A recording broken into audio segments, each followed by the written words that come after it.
Quantas mensagens? Duas. Quantas mensagens? Duas.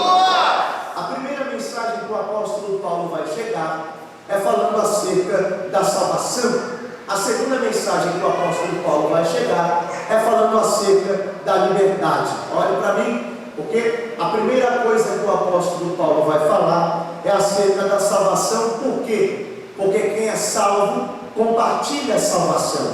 Quem é salvo fala de salvação. Meu Deus. Quem é salvo conversa sobre salvação. É por isso que algumas pessoas, depois que você aceitou Jesus, diz que você se tornou chato, porque teu assunto perto dele é salvação, é cruz.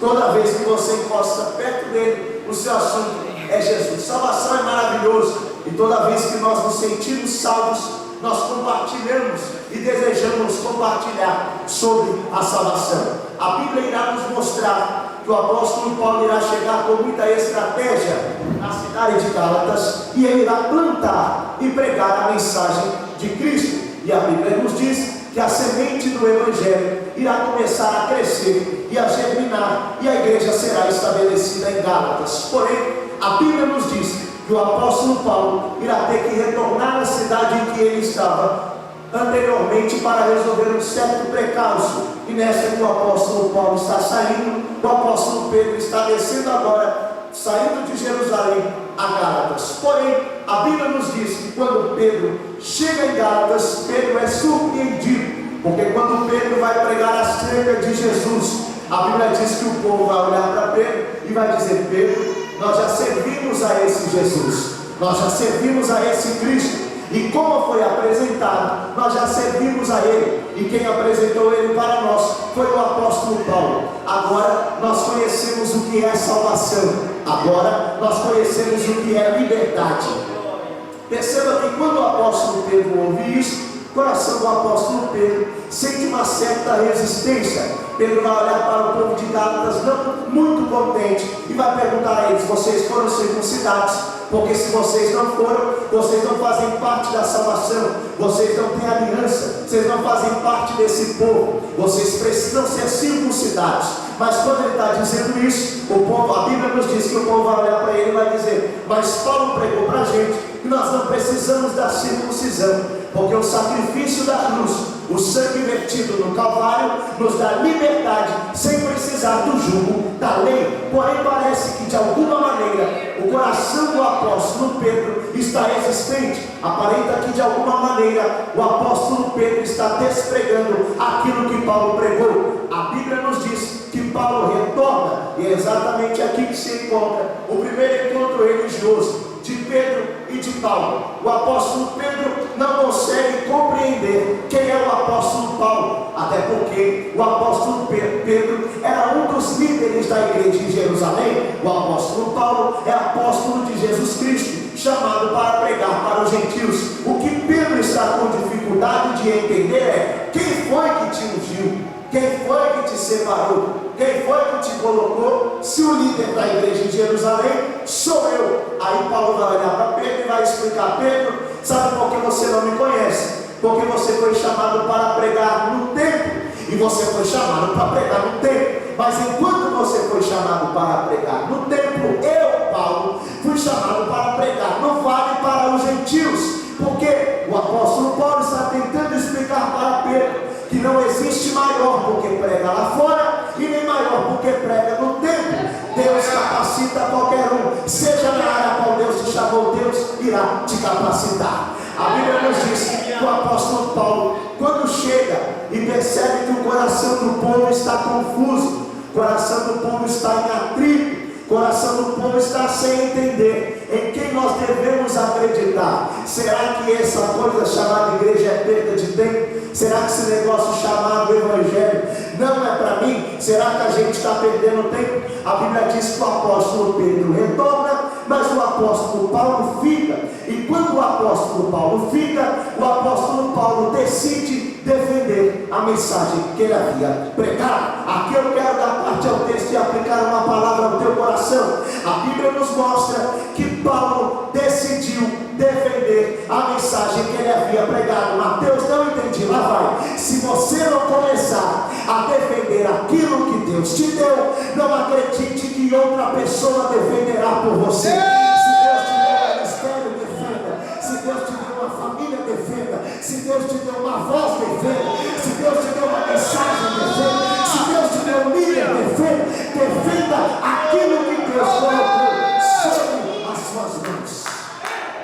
Você não pode entrar no jogo do adversário que diz: teu filho não presta, e tu diz: não presta mesmo não. Você não pode entrar no jogo do adversário que diz: nossa, cantou mal, eu não, para com isso.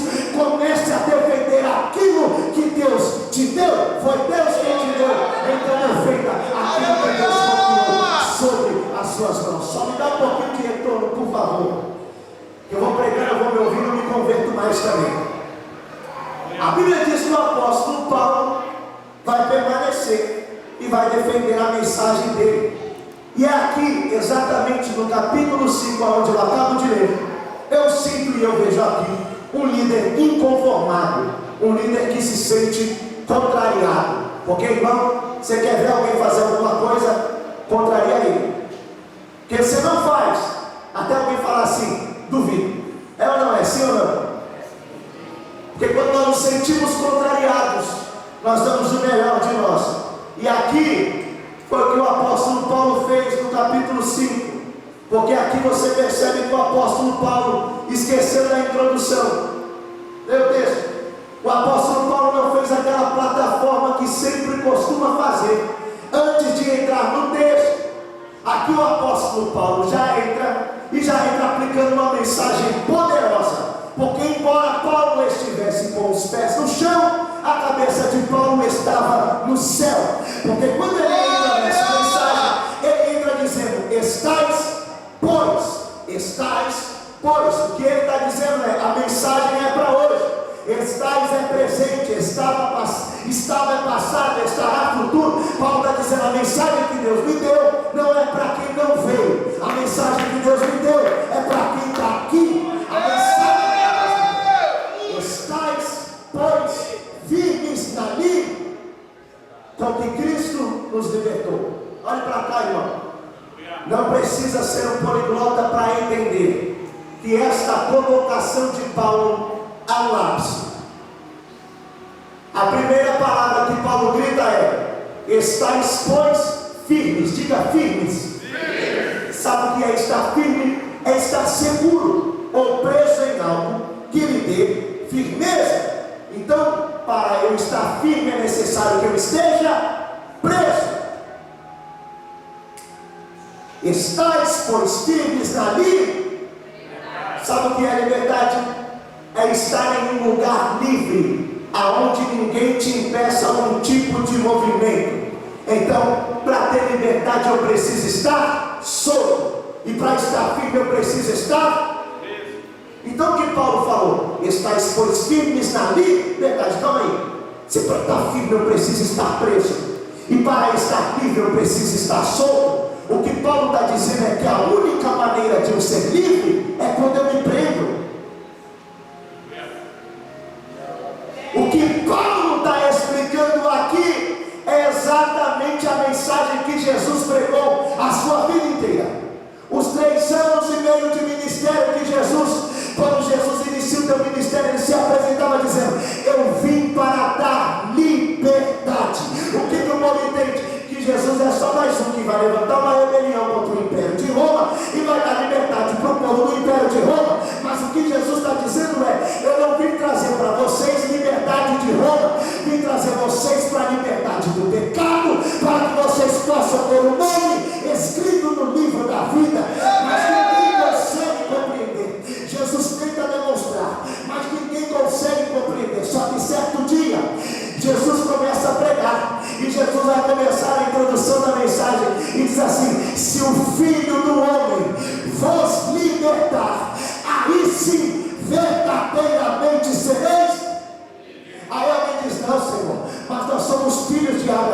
Que negócio é esse? Nós somos livres. Jesus e conhecereis a verdade, e a verdade vos.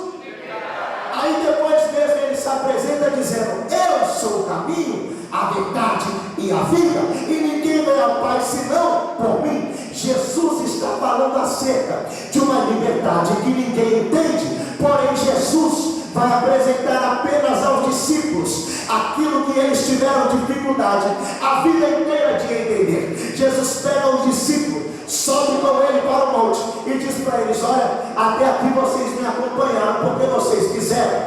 Eu chamei vocês porque o Evangelho não é imposto, o Evangelho é proposta. Aí Jesus vai olhar para os discípulos e vai dizer assim: aquele que quiser, não é obrigado, vir após mim, bem na minha frente, negue-se a si mesmo, tome a sua cruz e siga-me.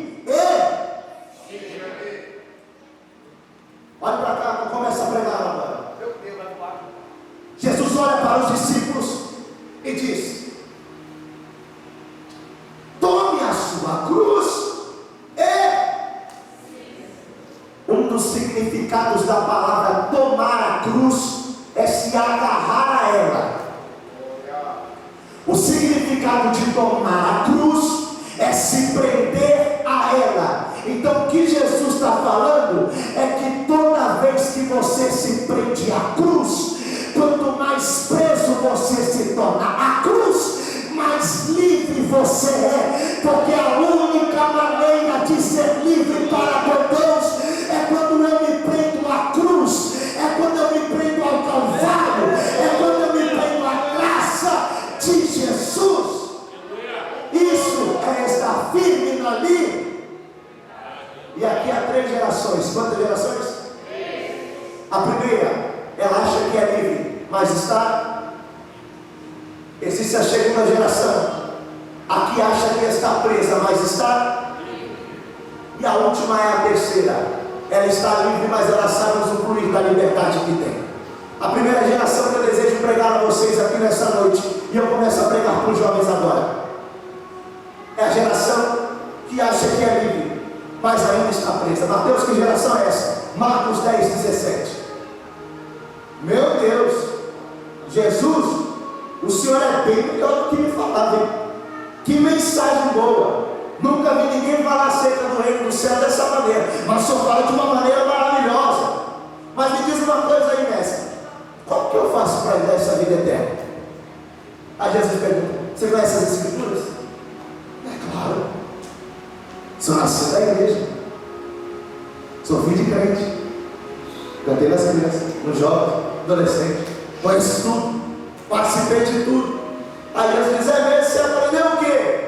Ah, eu aprendi, mestre, que eu tenho que amar Deus acima de todas as coisas. Aí Jesus: e o que mais? E o meu próximo a mim mesmo. Jesus disse: pronto, você conhece, foi fácil, não foi? Mas é só isso, Jesus? É. Só tem uma coisa, diga aí, mestre, quando você chegar na tua casa, pega tudo que você tem, não vende, dê aos pobres, e depois que você dá tudo, você vem. Aí ele: como é dar tudo? A Bíblia diz que ele abaixa a cabeça, vai embora, porque ele possuía.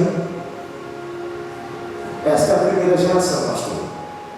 Ela acha que é livre, mas a verdade está presa, porque colocar uma Bíblia embaixo do braço não é ser livre. Participar de todos os cultos não é ser livre. Estar no congresso de jovens não é ser livre. Porque olha como ele chega: mestre, como faço para herdar a vida eterna? Ele vai mostrar as leis para Jesus, mas ele já não conhece. Aqui que Jesus pega ele no pulo, porque Jesus queria mostrar para ele que o coração dele não estava na lei que ele seguia, o coração dele estava naquilo que ele possuía. Essa é a falsa liberdade, quando você acha que é, mas na verdade não é. Tem muita gente, o problema aqui é a primeira geração que me preocupa, porque quando ela acha que é livre, na verdade ela está presa. Pelo menos quando a pessoa sabe que está presa, ela busca a libertação, mas quando ela acha que está livre, não tem um porquê. E o que nós vemos dentro da igreja, de pessoas enganadas,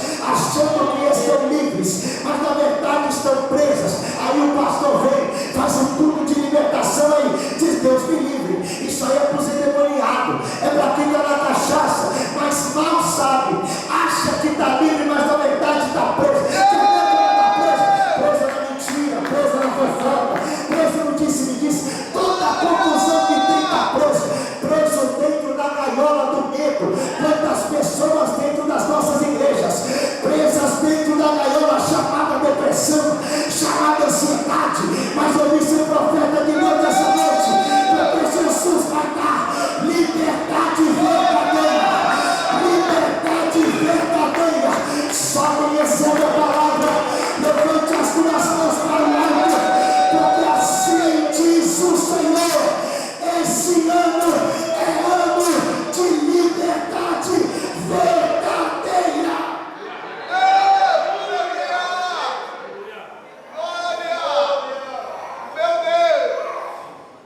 A primeira geração, ela acha que é livre, mas está.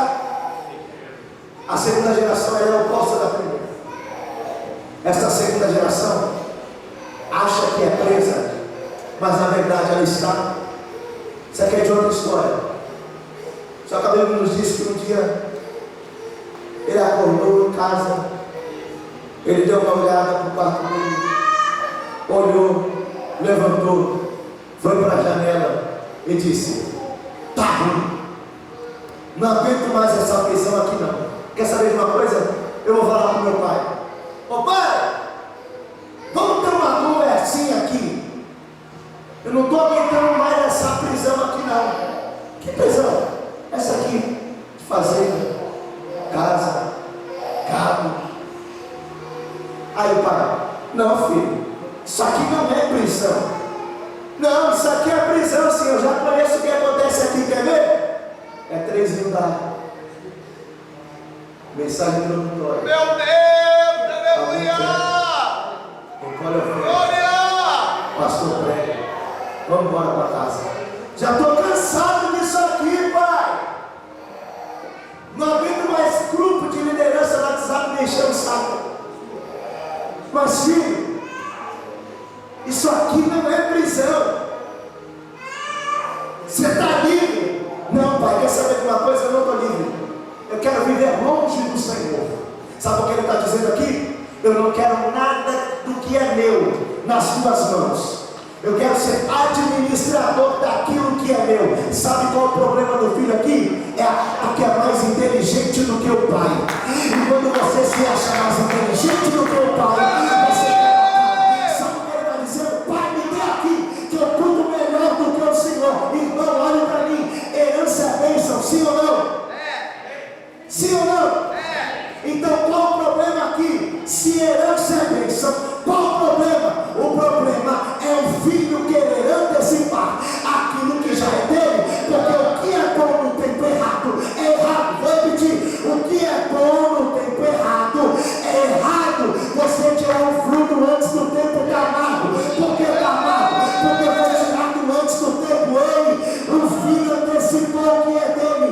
Você não precisa antecipar aquilo que já é teu. Por quê? Porque se Deus prometeu, vai chegar nas tuas mãos. Se Deus falou, vai chegar. Não, pai, eu quero. A Bíblia diz que o pai pegou, deu para ele. Quer saber? Agora eu vou embora. Eu vou para longe. Quando o menino está saindo: pastor, isso aqui entre nós. Você sabe que o pregador viaja o texto, né? Eu imagino o pai olhando para os empregados da casa e dizendo: coloca o bezerro para engordar. Não, senhor, mas o menino está indo embora. Coloca o bezerro para engordar. Por quê? Porque enquanto o menino emagrece, o bezerro engorda. Mateus, não estou entendendo. O que o pai está dizendo é: ele está saindo de casa atrás de liberdade, mas eu sei que ele vai voltar, porque só tem liberdade na casa do pai. Só tem liberdade na casa do pai. Quem está comigo aqui? Deixa eu conjecturar.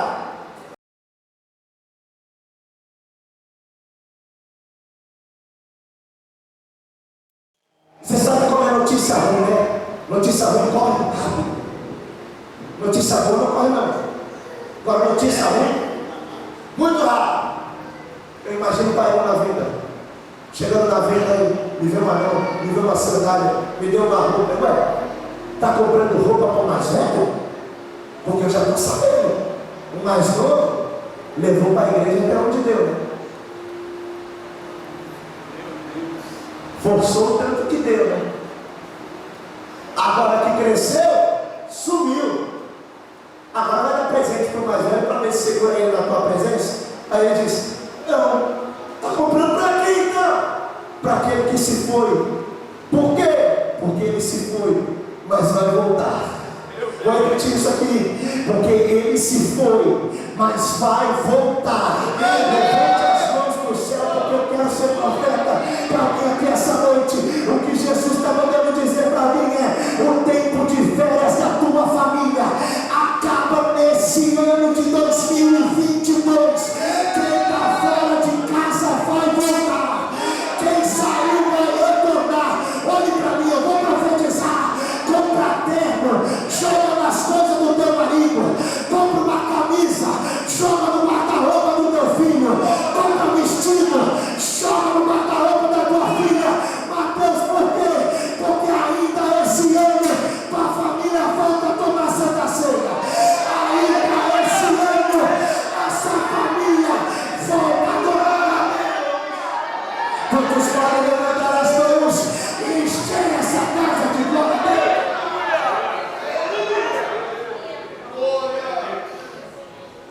A Bíblia diz que ele vai para longe.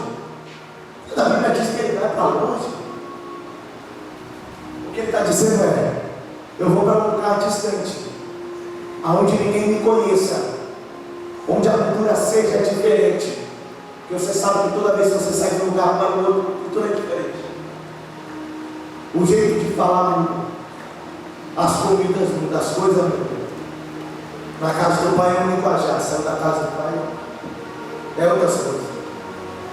Ele sai para longe, muda tudo, gasta tudo. E quando ele gasta tudo, a Bíblia diz que ele tem fome. Você conhece a história? A Bíblia diz que ele vai ter que trabalhar para cuidar de porcos. Quando ele está cuidando de porcos, a Bíblia diz que ele pensa: quantos trabalhadores do meu pai têm liberdade de comer pão e eu aqui pereço de fome. Pastor, observe que ele saiu de casa atrás de liberdade, mas agora ele está preso. Porque quem sai da casa do pai atrás de liberdade se prende aos porcos. Quem sai da casa do pai atrás de liberdade se prende ao pecado. Quem sai da casa do pai atrás de liberdade se prende na prostituição. Ei, quantas pessoas saíram da casa do pai só para se aventurar, mas agora não tem força para voltar porque está preso. E outrora, pastor, isso aqui que era prisão, culto que era prisão, congresso de jovens que era prisão, escola dominical que era prisão, doutrina que era prisão. Sabe o que ele diz? Quer saber de uma coisa? Eu vou embora, levantar-me-ei e hei ter com meu pai. Direi: pai, peguei contra o céu e contra ti, e já não sou digno de ser chamado teu filho. Faça-me como um dos teus trabalhadores. Olha para quem está do teu lado e diz: faça-me como um dos teus trabalhadores. Olha ele saindo de casa: pai, dai-me. Olha ele voltando: pai, faz-me. Olha ele saindo: pai, dai. Olha ele voltando: pai, faz-me. Para sair tem exigência, para voltar não tem. Para voltar, me encaixa onde dá, me coloca onde tem espaço. O que vier de ti para mim está bom. Aqui tem um detalhe: ele diz assim: faça-me como um dos teus trabalhadores. Ele não voltou para ser filho, ele voltou para ser funcionário. Tem muita gente que não é mais filho, é funcionário. E qual a diferença do filho para o funcionário? Funcionário tem horário, filho não. Meu Deus, Se o patrão liga depois do horário, quem atende? Está de graça. Não tem horário. Mas filho é filho. Pastor, funcionário precisa bater cartão. Filho vem porque gosta de estar perto do pai. Filho vem porque sabe que na casa do pai tem liberdade. Ele voltou para ser funcionário, mas de funcionário a casa já está está cheia. A escassez é de filho, e a escassez de filho é tão grande, mas tão grande, que ele orou e disse assim: eu vim para os meus, mas os meus me rejeitaram. Já que os filhos não me querem, eu vou apontar esse povo aqui e escrever o nome deles no livro da vida e colocar eles para perto de mim. Ele vai pedir para voltar. Quando ele está voltando, imagina ele saindo no caminho inteiro para voltar. Só que a Bíblia diz que quando o pai o viu de longe, o pai correu. Diga comigo: o pai correu. O pai correu. Correu, lançou sobre o pescoço e o beijou. Aqui o pai quebra o protocolo. Toda a família de judeu ortodoxo, todo judeu ortodoxo tem 2 servos que ficam na casa, guardando a casa. Esses 2 servos são responsáveis por guardar a fazenda, e esses 2 servos é dado a eles a obrigação que, se o filho voltar para aquela região, pode apedrejar, pode matar, porque saiu de casa sem ter casado e seu pai deu morrido. Para o judeu é considerado desonrado. Só que a Bíblia nos diz que quando o pai o viu de longe, o que o pai fez? Correu. Vou repetir: o que o pai fez? Correu. Porque quando o pai corre, o pai está correndo. Irmão, o judeu ortodoxo não corre de jeito nenhum, eles andam. Mas quando o pai corre, era o pai dizendo assim: eu sou especialista em quebrar protocolo. Por quê? Porque o amor do pai quebra protocolos. O pai correu, lançou sobre o pescoço e o beijou. Sabe o que é isso? Transferência de culpa. Quando o pai abraça o filho, o pai está dizendo: se quiser apedrejar ele, vai ter que apedrejá-lo. Se quiser tocar nele, vai ter que tocar em mim. Se quiser matar ele, mas vai ter que acabar comigo. Porque o amor do pai é assim. Ô gente, observe que o menino está sujo, está fedendo, teve que trabalhar para cuidar de porcos, mas o pai não tem nojo. Quando o pai vê o filho, o pai corre, o abraça e o beija. O pai não tem nojo. O pai não tem nojo do filho. O pai tem nojo do que o filho fez, mas não dele. Sabe o que o pai está dizendo? Independente de onde você foi, eu estou ansioso para te abraçar. Você voltou para ser filho. Você voltou para ser filho. O teu lugar ainda é seu. Quando o menino está pedindo para voltar, o que ele está dizendo? Ô pai, eu pensei que isso aqui era prisão, mas prisão é onde eu estava. Meu Deus. Isso aqui é liberdade. Sabe o que o menino aprendeu? Que liberdade é acordar com o pai. Sabe o que o menino aprendeu? Que liberdade é dormir com o pai, é sentir o pai, é levantar a mão e dizer: pai, e o pai dizer: estou aqui, meu filho. O que Deus está dizendo para mim essa noite é: liberdade é isso, meu filho, que você está sentindo de levantar a mão e me dar glória. Liberdade é isso, que você tem de abrir a tua boca e falar línguas estranhas. Liberdade é isso, que você tem de participar do 4º Congresso de Jovens. Olhe para mim que eu vou começar dizendo o que Deus está mandando. Quantas pessoas lá fora não têm a liberdade nem de se alegrar com a família, porque muitos jovens estão presos nas drogas, na maconha, no cigarro, no narguile, no corote. Nem força para abraçar a mãe tem mais, está preso.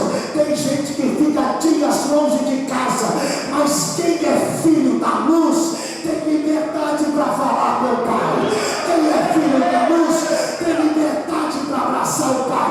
Quem está aqui tem liberdade em contato com Deus. Aleluia. Hoje é domingo. O que tem de gente essa hora se arrumando para ir para a balada? Essa hora já tem gente bêbada. Essa hora já tem gente drogada. E talvez você olhe na rua e vê alguém passando com um carrão, com um Sãozão, com uma rodona, e tu diz: minha mãe me prende, meu pai me prende, isso aqui é prisão, a igreja não deixa eu fazer nada. Só que Deus está dizendo: filho, aquilo ali não é liberdade, aquilo é libertinagem. Sabe o que é libertinagem? É você viver liberto, conformado com o outro. É por isso que a declaração do apóstolo: não vos conformeis, porque você tem que olhar para aquilo lá e não desejar, mas dizer: como que pode viver daquele jeito? Isso é não se conformar. Porque tem gente, pastor Lucas, que olha para os jovens da escola, da faculdade, do trabalho e diz: nossa, mas parece que fulano se divertiu na sexta, Meu Deus, parece que fulano se divertiu no sábado. Ó, o tanto de bebida, ó, o tanto de cigarro, ó, o tanto de droga. Só que aquilo ali é passageiro, porque na sexta ele bebe, no sábado ele está morto na cama. Na sexta ele usa droga, no sábado é overdose.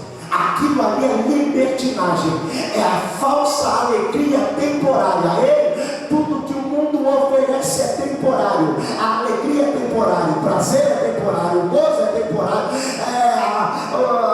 o momento de se alegrar é temporário. Eles trabalham de segunda a sexta para chegar à noite, virar o dia, virar a madrugada. Chega no domingo, tem tristeza, tem lamentação, mas você não. Tu está desde sábado no congresso e está aqui dando glória a Deus. É isso que é liberdade. Liberdade é adorar o Pai, liberdade é sentir o Pai. Não vos conformeis com esse mundo. O brado de Paulo é: o que o mundo oferece é temporário, mas aqui na casa do Pai a glória é eterna, a salvação é eterna, a alegria é eterna, o poder é eterno. Só quem sente a liberdade do Pai abre a tua boca.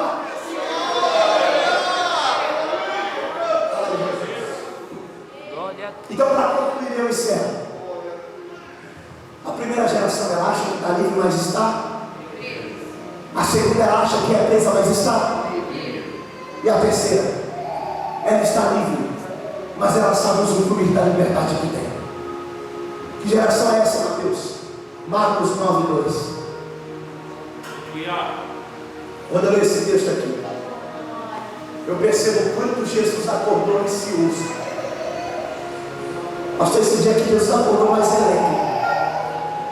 Jesus acorda, mexe em Pedro, mexe em Tiago, mexe em João e diz: levanta rápido. Ele diz: ué, o que está acontecendo? Deus diz: levanta, vamos aonde? Para o monte. Jesus está com pressa. Mateus, por quê? Porque Jesus acordou sentindo que alguma coisa ia acontecer. Isso aqui não é para todo mundo, não. Isso aqui é só para quem ora. Quem ora vai entender o que eu estou dizendo. Sabe aquele dia que você acorda cedo, acorda sorrindo, dá bom dia para o gato, para o cachorro, para o papagaio. Amanhã para você diz: velho, o que foi que aconteceu? Aí você diz: nada. Por que você está assim? Não sei, eu estou sentindo que alguma coisa vai acontecer. Sabe por que você está sentindo que a vitória vai chegar? Porque eu estou pregando para alguém que está com esse sentimento aqui. Estou pregando para alguém que entrou em 2022, por mais que esteja no final do ano, dizendo: eu estou sentindo que esse ano vai acontecer alguma coisa. O que? Eu não sei, mas eu sei que vai. E Jesus acordou ansioso. Jesus sobe para o monte com Pedro, Tiago, João. Pedro, Tiago e João olham para o outro e dizem: mestre, não está bom não, cara. O que ele está sentindo aqui? Jesus estava mais pentecostal aqui esse dia. Jesus estava mais agitado. Mateus está louco? Não, vai ler o texto, irmão. Jesus começa a orar, mas não é uma oração normal. Era uma oração mais fervorosa. Jesus se agitou tanto que ele não ficou de joelho, ele não conseguiu ficar ajoelhado. Jesus levantou e começou a andar sobre o monte. Aí Pedro, Tiago e João estão olhando por cima dos olhos e está dizendo assim: você está vendo o que eu estou vendo? E de repente, o cabelo castanho de Jesus começa a ficar mais salvo do que a neve. Os seus olhos castanhos começam a se tornar como duas bolas de fogo. As suas sandálias que eram de couro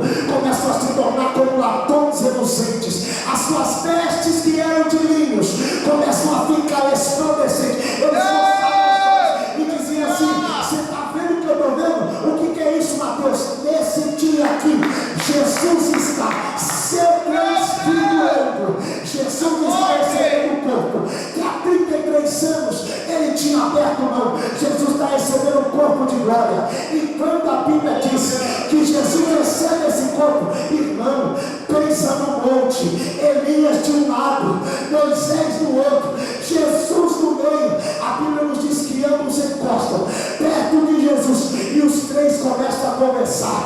A Bíblia diz que uma nuvem desceu, envolveu os três. Aí eu leio relatos de alguns historiadores que dizem que esse culto durou cerca de aproximadamente 7 horas. 7 horas de culto. Quando as 7 horas de culto está orando, o Pedro vai lá perto e diz assim: mestre. De dentro da nuvem Jesus responde: o que foi, Pedro? Ele diz assim: mestre, bom é estarmos aqui. Quer saber de uma coisa, mestre? Eu não estou com pressa, não. Eu não quero te atrapalhar, não. Eu só quero saber se a gente vai ficar mais um pouco. Eu estou querendo montar cabana aqui. Talvez Pedro olhou para João e disse: João, corre lá, vai buscar aqueles que ficou. João disse: não, eu não saio daqui. Daqui por nada. Vai você, Tiago. Tiago disse: não, daqui eu não arredo o pé. Mateus, não peguei ele. Jesus não amarrou ninguém na árvore.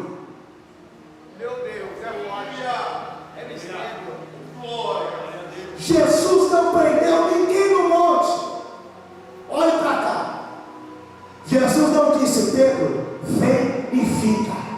Jesus não disse: Tiago, vem e fica. Jesus não disse: João, vem e fica. Jesus não amarrou ninguém na árvore. Ele disse: eu estou aqui. E o Pedro disse: tu está, eu estou também. Tu me deu liberdade de escolher. E entre sair e ficar, eu escolhi ficar. Porque quando eu fico, eu sinto a liberdade. Quando eu estou na tua presença. Olha para mim, irmão. Igreja não é o melhor lugar do mundo. Não é lugar que gente senta. Igreja é lugar de tudo quanto é tipo de gente. Mas sabe por que que tu não vai embora? Porque a graça que te envolve aqui te prende. A graça que te envolve aqui te agarra. A graça que te envolve aqui te aprisiona. Estou pregando para alguém que divide parede com a igreja. Estou pregando para alguém que tem dificuldade para estar aqui. Tu chega aqui e coloca a Bíblia debaixo do braço. Alguém não pega na tua mão e diz: quer saber de uma coisa? Vou embora. Não volto mais. Aí quando está domingo, 6 horas da tarde, você diz: para onde é que eu vou? Não tem para onde ir. Você vai para um lado, você vai para o outro. Quer saber? Eu vou ficar na frente da televisão. Só que não tem fantástico que te segure. Você diz: quer saber de uma coisa? Eu vou para a igreja. Lá é meu lugar. Eu vou dar glória porque é aqui que eu sinto a liberdade. Levante as tuas mãos. Só quem tem a liberdade do Pai. Dê as mãos para quem está no teu lado. Dê as mãos para quem está no teu lado. Aperta a bandeira aí, vai. Dê a mão para quem está no teu lado. E diz assim: a graça me envolve. A graça me envolve. É por isso que eu não me conformo com o mundo. A graça me basta. É por isso que eu não me conformo com lá fora. A graça me basta. A graça me envolve. E quanto mais a graça me envolve, mais liberdade eu tenho na presença de Deus. Bendito é o nome de Jesus. Coloque em pé.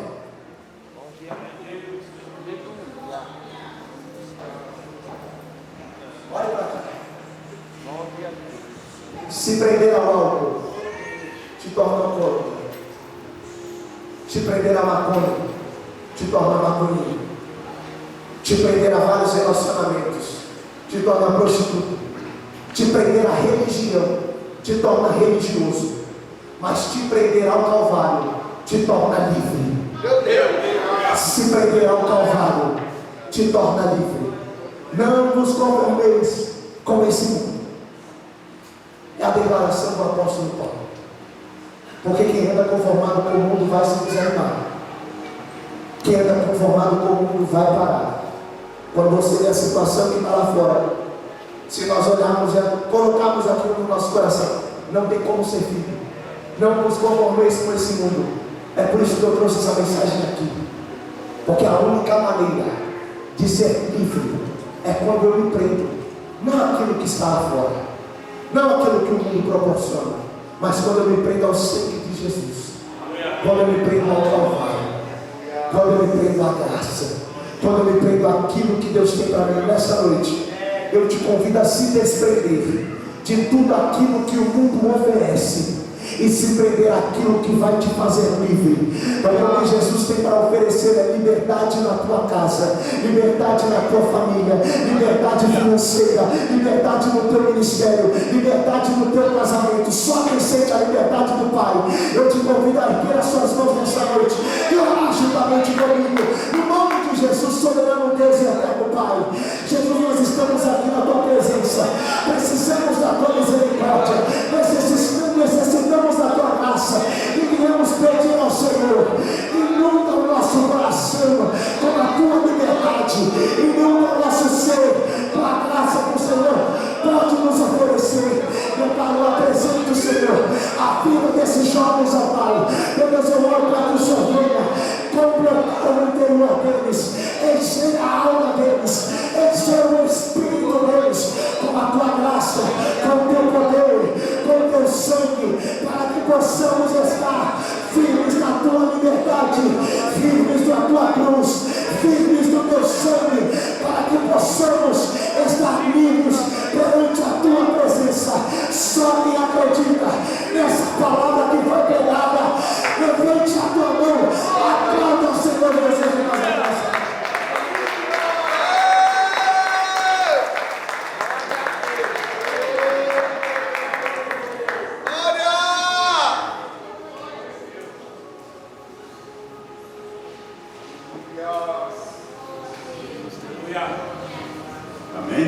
Amém.